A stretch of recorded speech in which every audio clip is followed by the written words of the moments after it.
Hi students, अस्सलाम वालेकुम। मैं बिलाल हैदर टीचर BMS दिलदार जून टंगडार एक बार फिर ऑफलाइन वीडियो लेकर आपकी खिदमत में हाज़िर हूँ। आज 7th क्लास के लिए सिक्स क्लास के लिए हमारा चैप्टर है chapter number 7, Ashoka the empire who give up war. आज हमने अशोका के बारे में पढ़ना है। तो स्टूडेंट्स यहाँ पे लिखता है रोशंस rupees. Roshan clutched the crisp notes that her grandfather had given her on her birthday. While she badly wanted to buy a new CD, she also wanted to just see and feel the brand new notes. It was then that she noticed that all of them had a smiling face of Gandhiji printed on the right and a tiny set of lines on the left. What were the lines there for, she wondered. Students, रोशन जो एक लड़की है कहता है कि उसको अपने दादा ने या नाना ने क्या किया था, गिफ्ट किया था उसके बर्थडे पर कड़क कड़क नोट, नए नोट उसको दिए थे। उसने क्या किया, उन नोट्स की कोई सीडी ख़रीदनी चाहिए नई और कुछ और उसने देखा कि वो सब नए नोट्स हैं और उनको वो देखना चाहती थी। और उसने जब उनको देखा तो नोटिस किया कि उन सारे नोट्स पर जो है एक स्माइलिंग फेस है गांधी जी का, और जो राइट साइड में है, और लाइंस का एक सेट है, छोटे छोटे लाइंस का एक सेट है लेफ़्ट साइड में। तो ये कहती है कि what were the lines there for, she wondered. उसको ताज्जुब हुआ कि ये शेरों का इधर क्या काम है, जो शेर हैं इसके नोट के लेफ़्ट साइड में, उनका क्या काम है। तो उसी की स्टोरी हम पढ़ेंगे। A very big kingdom in empire. तो अशोका की कहानी है यहाँ पर, जो मौर्य डायनेस्टी का बादशाह था। The lines that we see on our notes and coins have a long history. यहाँ पे लिखता है स्टूडेंट्स के जो लाइंस हैं जिनको हम अपने नोट्स पर देखते हैं, कॉइन्स यानी सिक्कों पर देखते हैं, उनकी एक लंबी कहानी है, एक बड़ी कहानी है। They were carved in stones and placed on top of massive stone pillar at Sarnath.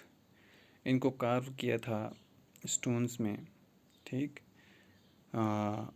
पत्थरों में इनको क्या किया गया था, तराश कर बनाया गया था, और एक बड़े स्टोन पिलर पर इनको क्या रखा गया था, सरनाथ में। About which you read in chapter 6। Chapter 6 में आपने लगभग ये पढ़ा हुआ है। Ashoka was one of the greatest ruler known to history, and on his instruction inscriptions were inscribed on pillars. Students, कहता है कि अशोका उस वक्त का एक बहुत बड़ा रूलर था, और उसके कहने पर क्या किया गया था, नक्श निगारी की गई थी, यानी कि पत्थरों पर लिखा गया था, ठीक है, बड़े बड़े पिलर्स पर लिखा गया था, और as well as on rock surfaces, और चट्टानों पर भी लिखा गया था। Before we find out what was written in these inscriptions, let us see why his kingdom was called an empire. इससे पहले कि हम ये मालूम करें कि वो नक्श निगारी जो करवाई थी उसमें क्या लिखा गया था, पहले हम जानते हैं, देखते हैं कि उसकी जो किंगडम थी उसको एम्पायर क्यों कहते थे। The empire that Ashoka ruled was founded by his grandfather. वो एम्पायर जिस पर अशोका रूल करता था, उसको उसके दादा ने क्या किया था,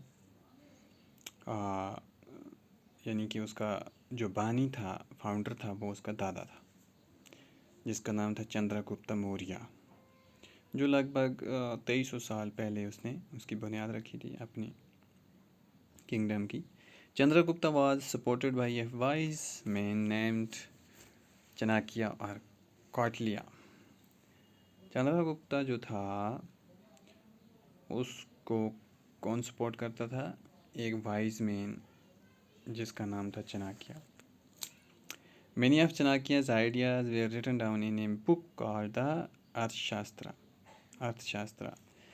और बहुत सारे चाणक्य के जो आइडियाज़ हैं, उस वक़्त जो आइडियाज़ थे, वो लिखे गए हैं एक किताब में जिसका नाम है अर्थशास्त्र। क्या नाम है स्टूडेंट्स? अर्थशास्त्र, ये बुक का नाम है। चाणक्य एक वाइज मैन था उस वक़्त, चंद्रगुप्त मौर्य के टाइम में। चंद्रगुप्त मौर्य जो था ये अशोका का दादा था, ग्रैंडफादर। ठीक, इसने 2300 साल पहले अपनी हुकूमत की बुनियाद रखी थी। ठीक है स्टूडेंट्स, तो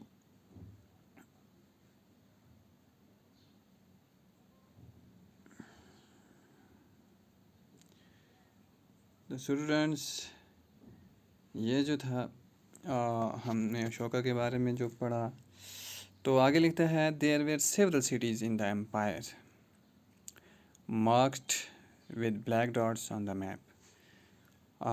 यानी कि वहाँ पर बहुत सारी सिटीज़ थी उस एम्पायर में, उसके एम्पायर में, उसकी सुल्तानत में बोलो, या उसकी बादशाहत में कह सकते हैं। तो वहाँ पर क्या थे? हाँ, बहुत सारे शहर थे, सिटीज़ थे विद ब्लैक डॉट।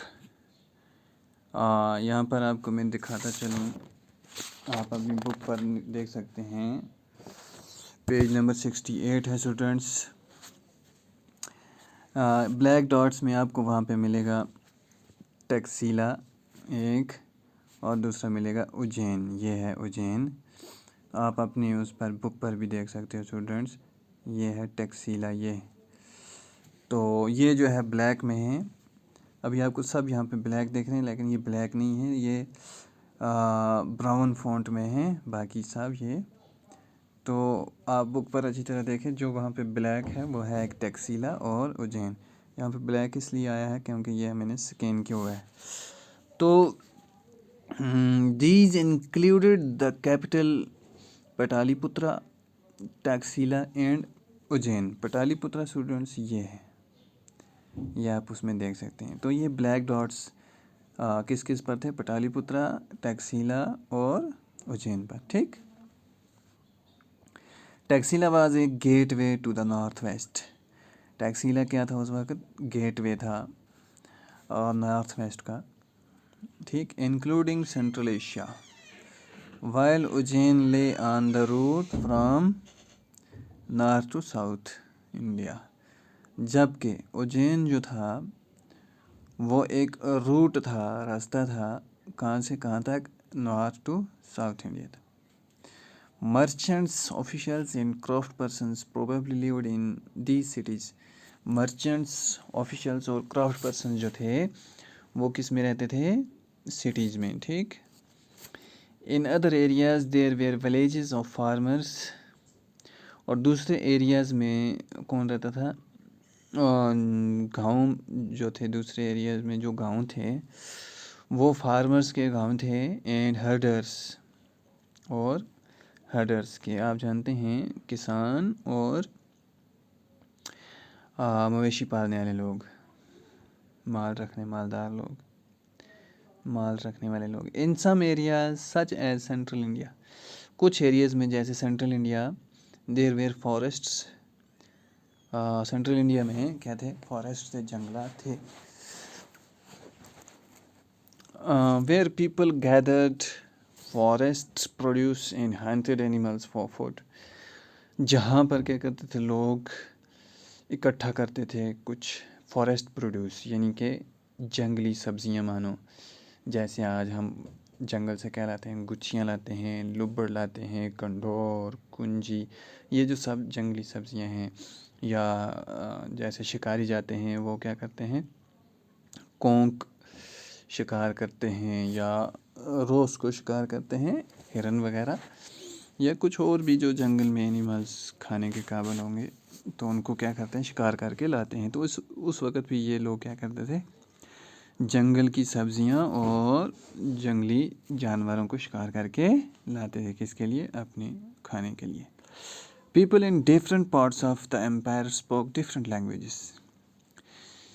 लोग जो उस एम्पायर में मुख्तलिफ़ हिस्सों में रहते थे वो क्या करते थे, मुख्तलिफ़ ज़बानें बोलते थे। जैसे आज के इंडिया को देखें तो मुख्तलिफ़ स्टेट्स के लोग मुख्तलिफ़ ज़बानें बोलते हैं। जैसे हम अपनी यूटी को ले लेते हैं, हमारे जो जम्मू कश्मीर यूटी है, इसी में बहुत सारी ज़बानें बोलने वाले लोग रहते हैं। जैसे हम करना के अंदर पहाड़ी बोलते हैं, गोजरी बोलते हैं, कश्मीरी भी बोलते हैं, जम्मू में डोगरी बोलते हैं, लद्दाख में शीना बाल्टी बोलते हैं, और उर्दू भी कुछ लोग बोलते हैं। तो बहुत सारे लोग जो मुख्तलिफ़ इलाक़ों में रहते हैं तो वो मुख्तलिफ़ बोलियाँ बोलते हैं। इस तरह से आप चले जाइए गुजरात में तो वहाँ पे गुजराती बोलते हैं, पंजाब में जाओ पंजाबी बोलते हैं। अच्छा, तो महाराष्ट्र में जाओ तो मराठी बोलते हैं, बंगाल में जाओ तो बंगाली बोलते हैं। तो ये आज भी यही हाल है स्टूडेंट्स। तो आज के लिए आप को इतना ही काफ़ी। तो कल इंशाल्लाह हम पढ़ेंगे रूलिंग द एम्पायर, इसका जो सब टॉपिक है। तो स्टूडेंट्स, ये जो हमारा चैप्टर है ये T1 का लास्ट चैप्टर है हिस्ट्री का। आप इसको अच्छी तरह से पढ़ेंगे और अच्छे तरीके से अपनी कॉपीज़ भी मेंटेन करेंगे जो पीछे पड़ा हुआ है। तो स्टूडेंट्स, आज के लिए इतना ही काफ़ी। खुदा हाफिज़।